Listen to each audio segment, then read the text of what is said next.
CBSE के 12वीं के नतीजे कैसे आएंगे, अब इसके लिए ऑब्जेक्टिव जो क्राइटेरिया डिसाइड होना था वो हो चुका है। कल सुप्रीम कोर्ट में सीबीएसई ने इस बारे में बताया है। सबसे पहले तो आपसे यही जानना चाहूंगी, 30 और 40, 10th 11th और 12th जो भी ये क्राइटेरिया दिया गया है, अगर मेरे एक रिपोर्ट कार्ड बनानी हो, सपोज मेरे 10th में इस तरह से मार्क्स आए हैं, तो किस तरह से बनाएंगे, अगर आप बता सके हमें। जी बिल्कुल सरोज जी, देखिए मैंने समझाने के पॉइंट ऑफ व्यू से मुझको लगा कि जब आपसे बात हो रही थी कि बच्चों को बहुत अच्छे तरीके से समझ में आना चाहिए, उनको अपना रिपोर्ट कार्ड खुद तैयार कर लेना चाहिए, तो उसके पॉइंट ऑफ व्यू से मैंने एक बहुत सिंपल कैलकुलेशन की है। केवल इस कैलकुलेशन में अंतर इतना है कि बच्चों के सबके मार्क्स मैंने आउट ऑफ 80 दिखाए हैं, लेकिन ऐसा भी हो सकता है कि कुछ के 80 की जगह 70 हो, कहीं 50 हो, क्योंकि वो हमारे सब्जेक्ट के मैक्सिमम मार्क्स अलग अलग होते हैं। तो ऐसे केसेस में पहले उनको 100 में कन्वर्ट करना पड़ेगा और फिर वापस लेकर आना पड़ेगा, केवल इतना अंतर होगा। बाकी जो हमारी मोटी मोटी कैलकुलेशन होगी वो इस तरीके से होगी कि मान लीजिए अगर हम क्लास 10th में देखते हैं तो क्लास 10th में हमारे मैक्सिमम मार्क्स हर सब्जेक्ट के 80 हैं और कंपोनेंट जो हमको लेना है 12th में वो 30% लेना है। यहाँ सब्जेक्ट 1 में बच्चे को 70 मार्क्स मिले हैं आउट ऑफ 80, सेकंड में 65, यहाँ थर्ड में 80 मिले हैं पूरे, 4 में 60 मिले हैं और 65 मिले हैं। तो हमारा 70, 80 और 65 ये तीनों बेस्ट परफॉर्मिंग सब्जेक्ट्स हैं। तो ये 215 हो गया, हमने इसको डिवाइड किया 3 से, 71.66 हमारा मीन आ गया। अब इस मीन का हमको क्या करना है, 30% लेना है। तो 30% off this mean is equal to 21.5। This red colour is showing to the class 10th basically. तो ये 21.5 एज इट इज हम लेंगे और इस 21.5 को क्लास 12 की मार्कशीट में हम हर सब्जेक्ट में 21.5, 21.5, 21.5 दिखा देंगे। ये अच्छा, तो यानी 10th क्लास में बेस्ट ऑफ 3 सब्जेक्ट्स आपको लेना है। बेस्ट ऑफ 3 सब्जेक्ट, उनको आप ऐड करें, डिवाइडेड बाय 3 करें, मीन निकालें और फिर वो आपके हर सब्जेक्ट का मार्क्स आ जाएगा। ठीक है, तो ये आपको यहाँ जो दिखा रहे हैं हम वो दिखा रहे हैं कि 12th क्लास के जो भी 10th का जो परसेंटेज आएगा, 30% जो बोला गया है वेटेज आने का, वो ये 12th की मार्कशीट दिख रही है आपकी। इसी तरह से 11वीं इसके बाद हम 11वीं क्लास के लिए जाते हैं। 11वीं क्लास में भी हमारा मैक्सिमम मार्क्स हर सब्जेक्ट का 80 है, 30% कंपोनेंट हमको लेना है। ये सब्जेक्ट हमने शो किए हैं 1, 2, 3, 4, 5, क्योंकि 5 सब्जेक्ट्स हम लेते हैं। यहाँ इसको 50, 75, 55, 65, 75 मार्क्स मिले हैं। तब हम इसको क्या कर रहे हैं, क्योंकि 11th में सब्जेक्ट वाइज लेना है, तो हमने 50 का 30% लिया 15, 75 का 30% लिया 22.5, फिर 55 का 30% 16.5 और फिर 65 का 30% 19.5, 75 का 30% 22.5।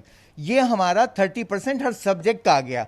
यहाँ हमने हर सब्जेक्ट का क्यों लिया है, क्योंकि क्लास 11th और क्लास 12th दोनों में जो सब्जेक्ट होते हैं वो हमारे कॉमन होते हैं। अगर मेरे पास वहाँ इंग्लिश, फिजिक्स, केमिस्ट्री, मैथ्स और फिजिकल एजुकेशन 11th में है, तो यही सब्जेक्ट मेरे 12th में भी होंगे। 2 इयर्स का कोर्स है ये।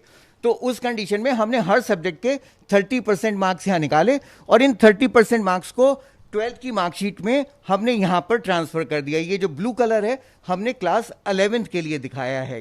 ये सारे मार्क्स हमारे ये आ जाते हैं। यानी 10th से 11th का परसेंटेज में अंतर ये है कि इसमें सब्जेक्ट वाइज आपको 30% वेटेज मिलेगा और जिस हिसाब से सब्जेक्ट वाइज यहाँ निकला है, आपके 12th की मार्कशीट कुछ इस तरह से दिखेगी। जो ब्लू है वो उसमें 11th का मार्क्स 30% वेटेज लगाया गया। अब इसके बाद 12th, अब हमारा 12th आता है।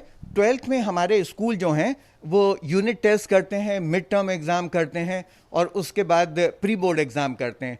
तो यहाँ रिजल्ट कमेटी ने कुछ डिसाइड किया। उन्होंने या तो ये लिया कि तीनों एग्जाम से मीन उठा लिया या 2 एग्जाम से मीन उठा लिया, किसी 2 एग्जाम से या किसी एक एग्जाम को वेटेज दे दी और उसके हिसाब से उन्होंने मार्क्स कर जो हैं वो सब्जेक्ट 1 में 55, सब्जेक्ट 2 में 80 में से ही चल रहे हैं 77, सब्जेक्ट 3 में 63, 4 में 80 और 5 में 76 रख दिए। अब हमको यहाँ पर क्योंकि इसका 40% वेटेज लेना है, तब हमने ये 40% वेटेज दिया। 40% ऑफ 55 इज इक्वल टू 22, 77 का 40% 30.5 एंड 63 का 25.2, 80 का 32, 76 का 30.4। अब ये जो ग्रीन मार्क्स हैं ये हमारे क्लास 12th के हैं और ये मार्क्स उठाकर हम इनको यहाँ पर रख देते हैं। तो ये 3 कंपोनेंट हमारे आगे देखिए, सब्जेक्ट 1 2 3 4 5 12th के, और हमने इसको लेने के बाद क्या किया, ये 10th के रखे हैं, ये 11th के रखे हैं, ये 12th के रखे हैं, इन सबको हमने जोड़ा, और जोड़ने के बाद ये हमारे कितने आ जाते हैं 58.5, 74.8, 63.2, 73.1 और 74.5। क्योंकि ये हमारे कंप्लीट फिगर्स नहीं हैं, इसको हम सिग्निफिकेंट फिगर्स में करते हैं 0.5, और उससे जब ज़्यादा है तब उनको राउंड ऑफ कर देते हैं। तो ये 59, 75, 63, 73, 75 हो जाता है। अब उसके बाद ये इंटरनल असेसमेंट है जो स्कूल ने अपने आप किया है, ये 20 मार्क्स से हमने लिया है, क्योंकि 80 मार्क्स का क्वेश्चन पेपर है। तो उसमें से 19, 18, 20, 18, 19 ये हैं, तो टोटल मार्क्स बच्चे के कितने आ जाते हैं, 439 मार्क्स आ जाते हैं आउट ऑफ 500। लेकिन अब इसमें हमने जो रिजल्ट कमेटी है उसको यह अधिकार दिया है कि 11th में किसी वजह से अगर बच्चे की परफॉर्मेंस अच्छी नहीं है तो वो यहाँ पर, या 12th में अगर कहीं कोई प्रॉब्लम है तो यहाँ पर वो मॉडरेट कर सकती है। और मॉडरेट किस हिसाब से कर सकती है, जो जिस स्कूल में बच्चा पढ़ता है उस स्कूल के अगर हम पिछले 3 साल के रिजल्ट देखें, उसमें जो बेस्ट रिजल्ट है उस रिजल्ट को हमने रेफरेंस ईयर कंसीडर किया है।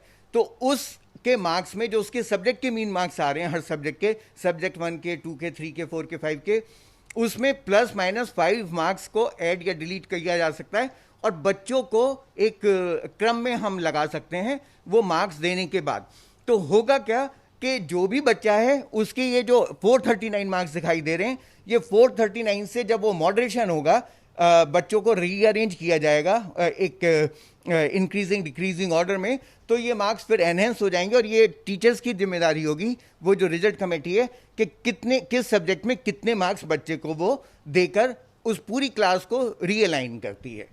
तो वो रेफरेंस ईयर एक निकालना होगा, रीअलाइनमेंट जिसको आप मॉडरेशन भी कहते हैं, जो पहले भी होता था, वो मॉडरेशन जो पहले होता था वो अलग है, यहाँ बच्चों को करने के लिए है, ये केवल बच्चों को ऊपर नीचे करने के लिए, क्योंकि केवल वो मॉडरेशन है जो मॉडरेशन हम लोग करते हैं वो पेपर 2 से ज़्यादा पेपर जब हम लगाते हैं, 1 से ज़्यादा पेपर लगाते हैं, उनकी डिफिकल्टी लेवल को एट पार करने के लिए हम करते हैं। और यहाँ पे हम जो कर रहे हैं ये मॉडरेशन वो मॉडरेशन है जहां हम 2 बच्चों के बीच में डिफरेंशिएट कर रहे हैं।